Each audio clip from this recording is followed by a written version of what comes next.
हाँ साथी नमस्कार, गौम टिकट में सुल्तानपुर में आपका हार्दिक स्वागत है। आज हम अपने वीडियो में करंट अफेयर्स 2022 को पढ़ाएंगे जो 12 जून को पीसीएस प्री होना है उसके लिए भी और अन्य जो एग्जाम होने हैं सबके लिए बहुत महत्वपूर्ण है। तो सबसे पहले हमारे चैनल को सब्सक्राइब कर लीजिए, बेल दबाकर ऑल को क्लिक कर लीजिए जिससे सभी नोटिफिकेशन आपको मिलता रहे। देखिए समय एकदम आ गया है, आपको एकदम लगे रहने की आवश्यकता है।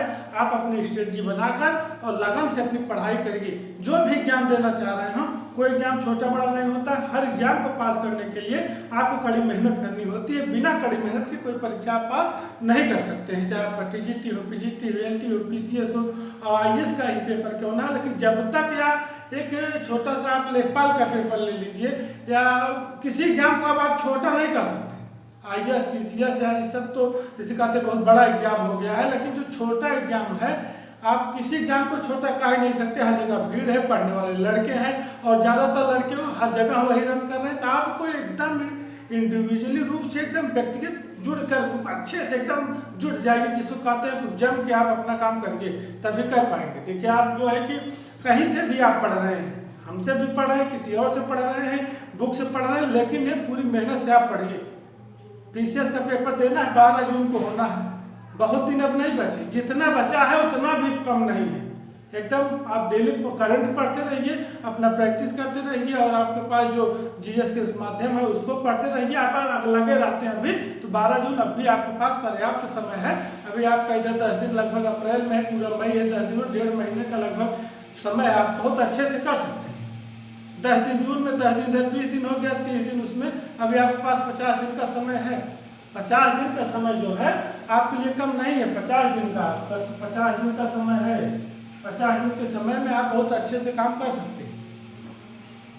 लेकिन अब अभी तक जैसे थोड़ा समय इधर गया, थोड़ा उधर गया, थोड़ा सा हम नहीं जुट पाए या यहाँ व्यस्त हो गए, इन सब की करने की जरूरत नहीं। अब एकदम पंचुअल समय है, जो कहते हैं कि 1.5 महीने का समय। 50 दिन का मतलब है कि 1.5 महीना ही मान के चलिए, क्योंकि 2 महीने से कम का समय आपके पास है।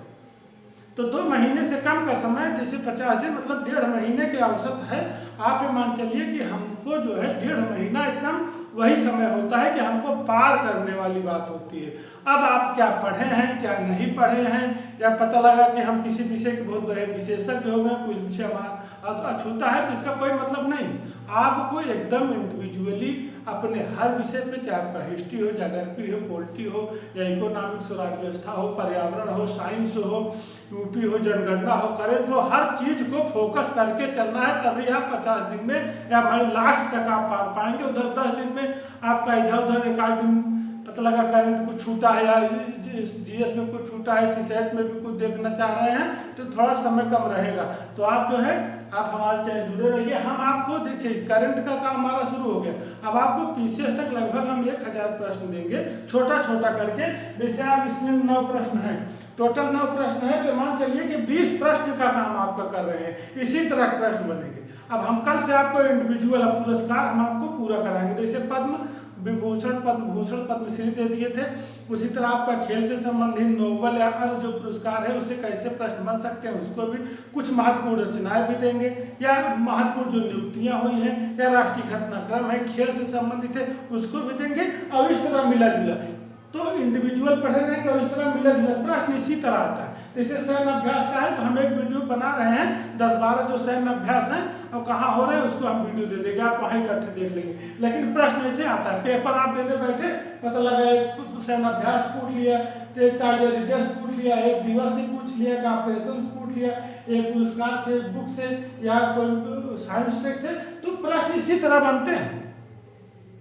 तो कहने का मतलब है देखिए इसमें हम 9 प्रश्न लिए हैं, प्रश्न इसी तरह रहते हैं। आप देखिए आपको सैन्य अभ्यास दे दिया, टाइगर रिजर्व दे दिया, दिवस से दे दिया, ऑपरेशन गंगा जो विभिन्न ऑपरेशन या सर्च अभियान चलते हैं, पुरस्कार से दे दिया, फिर बुक से दे दिया, फिर हमारे साइंस टेक मिसाइल से दे दिया, तो इस तरह प्रश्न बनते हैं।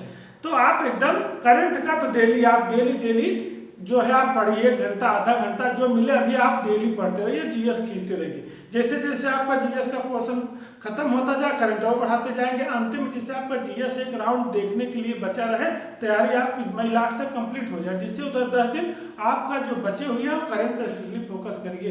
आपका सिलेक्शन प्री में 100% हो जाएगा। जब प्री में अच्छा नंबर आए तो मेंस के लिए आप ऑलरेडी लग जाएंगे। तो आइए हम चलते हैं करंट अफेयर 2022 यूपीपीसीएस और प्लस अन्य एग्जाम के लिए जो आपके लिए बहुत महत्वपूर्ण है। आप देखिए एकदम समझते हुए चलिए, एक एक बात को आप समझ लेंगे, पेपर में कोई दिक्कत आएगी नहीं। देखिए एक्स दस्तलिप, ये आपका सैन्य अभ्यास का नाम है। क्या नाम है? एक्स दस्तलिप। ये सैन्य अभ्यास का नाम है, इसको आप याद कर लीजिए, एक्स दस्तलिप और सैन्य अभ्यास। तो प्रश्न पूछेगा कि एक्स दस्तलिप सैन्य अभ्यास किसके किसके बीच हुआ स्पष्ट। तो चाहे सीधे पूछे, चाहे सैन्य अभ्यास दे दे, उधर विभिन्न देश दे, जोड़ा लगाने के लिए दे दे, जब आप पढ़े रहेंगे कैसा भी प्रश्न आएगा। तो हम इन प्रश्नों को फोकस करते हैं कि एक्स दस्तलिप सैन्य अभ्यास किसके बीच हुआ? भारत और उज्बेकिस्तान के बीच। किसके बीच हुआ? भारत और उज्बेकिस्तान। कहाँ आयोजित किया? उज्बेकिस्तान। क्योंकि इस टाइम ये भी प्रश्न आता है, कोई सैन्य अभ्यास दे देता है कहाँ आयोजित हुआ, तो उसको भी आप मान चलिए कि ये एक्स दस्तलिप सैन्य अभ्यास किसके किसके बीच हुआ? भारत और उज्बेकिस्तान के बीच। कहाँ आयोजित हुआ? उज्बेकिस्तान। पहले पर दूसरा, जनवरी 2022 में किस टाइगर रिजर्व ने TX2 पुरस्कार जीता है? तो TX2 पुरस्कार जनवरी 2022 में किस टाइगर रिजर्व ने जीता है? यह बहुत ही महत्वपूर्ण प्रश्न है। हमको लगता है कि यह आ सकता है सत्यमंगलम टाइगर रिजर्व। यह कहाँ है? तमिलनाडु। तो आपका जो प्रश्न बनेगा, कभी कभी देता देखिए टाइगर रिजर्व किस राज्य में है, जोड़ा लगाएगी।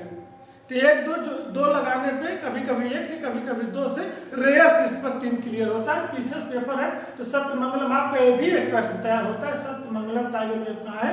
तमिलनाडु में। कौन सा पुरस्कार जीता है? TX2। अगला प्रश्न, अंतरराष्ट्रीय सेफ दिवस। इस दिवस आप देखिए थोड़ा थोड़ा जो दिवस मिलता जाए उसको कंठस्थ करते जाइए, या अपना एक डायरी बना लीजिए, इन सब चीज़ों को नोट करते जाइए, या तो हमारा वीडियो आप देखते जाइए। तो आपको क्या होगा कि उस टाइम आपको बीच में जब रिवीजन करना चाहेंगे तो चाहे वीडियो खोल देख लीजिए, चाहे डायरी से देख लीजिए, आपको आसानी होगी और आप अच्छे से पेपर हल कर लेंगे। तो सेफ दिवस, सेफ मतलब सुरक्षा, सुरक्षा से है, 20 अक्टूबर को मनाया जाता है। कब? 20 अक्टूबर को। और 2022 की थीम क्या थी? भविष्य के लिए स्वस्थ भोजन।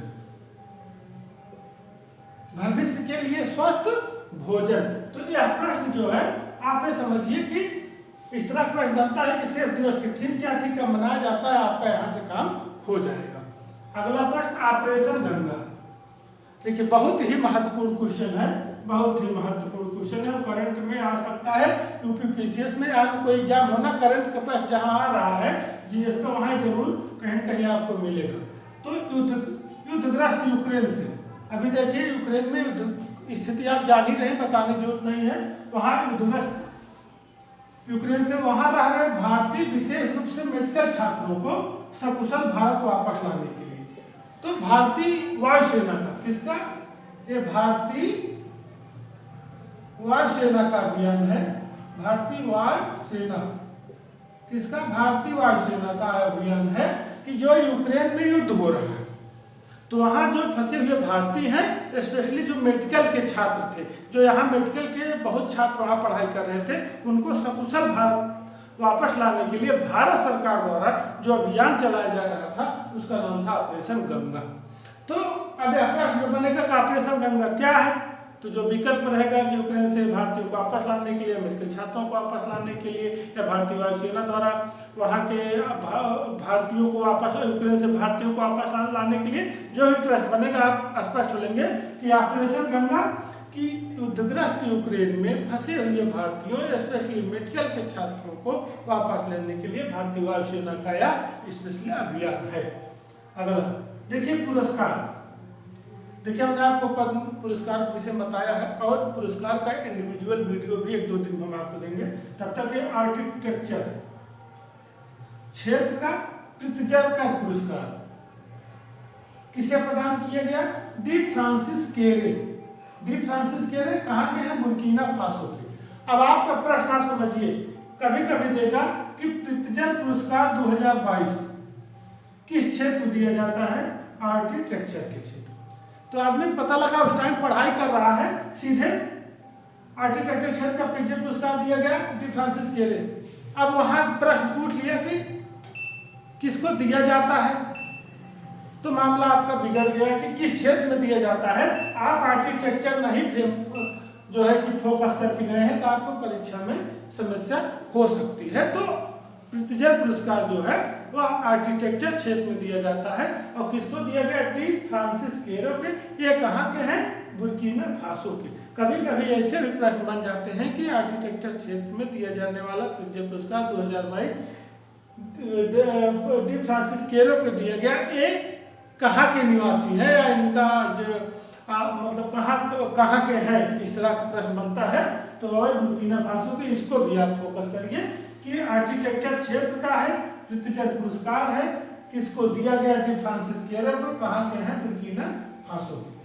अब अगला प्रश्न है कि गणित क्षेत्र का एबेल पुरस्कार। अब पूछे कि एबेल पुरस्कार किस क्षेत्र में दिया जाता है? गणित के, मैथ के क्षेत्र में। किस क्षेत्र में? मैथ के क्षेत्र में। आप स्पष्ट समझिए, मैथ 2022। तो गणित क्षेत्र का एबेल पुरस्कार किसे प्रदान किया गया? Dennis P Sullivan. Dennis P Sullivan ये कहाँ के गणितज्ञ हैं? ये अमेरिका के गणितज्ञ। कहाँ के गणितज्ञ हैं? अमेरिका के गणितज्ञ हैं। इनको किस क्षेत्र में योगदान के लिए दिया गया?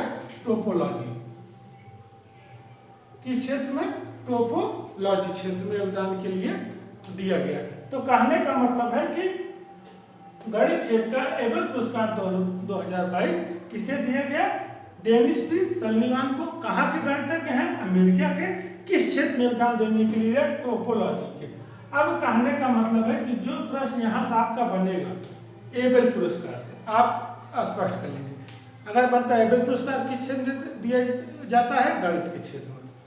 किसको दिया गया 2022 में? डेनिस पी सल्लिवान को। कहाँ के गणितज्ञ हैं? अमेरिका के। और किस क्षेत्र में योगदान के?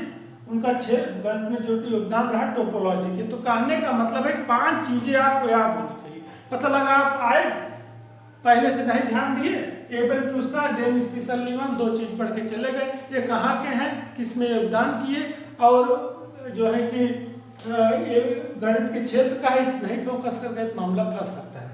तो आप पर अब थोड़ा सा पुरस्कार हो गया। अब book the commissioner for the last causes. The commissioner for lost causes पुस्तक के लेखक अरुण शौरी। कौन है? अरुण शौरी। बुक आप समझ लीजिए कि the commissioner for lost causes पुस्तक के लेखक कौन है? अरुण शौरी। फ्रेंच ब्रेड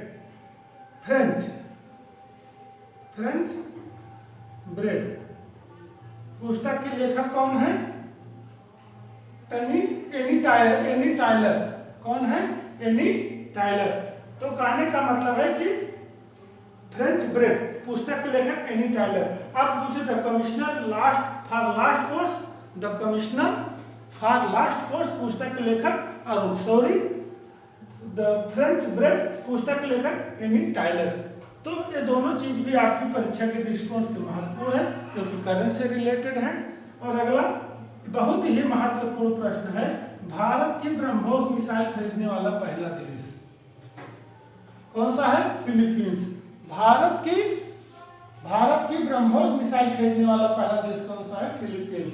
तो रहे हमारे 9 प्रश्न। अब ये कम से कम 18 प्रश्न का काम करेंगे, एक बार रिवीजन हो जाए। X10 लीग सैन्य अभ्यास भारत उज्बेकिस्तान कहाँ हुआ? उज्बेकिस्तान में। TX2 पुरस्कार Sathyamangalam tiger reserve Tamil Nadu. Operation safe अंतर्राष्ट्रीय सेफ दिवस 20 अक्टूबर। भविष्य के लिए स्वस्थ भोजन ऑपरेशन गंगा यूक्रेन में फंसे भारतीय स्पेशली मेडिकल छात्रों को सकुशल भारत लाने के लिए। तृतीय पुरस्कार आर्किटेक्चर क्षेत्र में डी फ्रांसिस केरे बुर्किना फासो को। एबेल का गणित पुरस्कार डेनिस की सल्लिवान अमेरिकी गणितज्ञ टोपोलॉजी के लिए। पुस्तक the commissioners for lost causes पुस्तक के लेखक अरुण शौरी, फ्रेंच ब्रेड के लेखक एनी टाइलर। और ब्रह्मोस मिसाइल खरीदने वाला भारत का पहला देश कौन सा हो गया? फिलीपींस। तो आपका जो है करंट का क्वेश्चन रहा। मैं निसंदेह है कि आपको पसंद आया होगा। आप हमसे जुड़े रहिए, हम आपका पूरा सहयोग करेंगे। जय हिंद।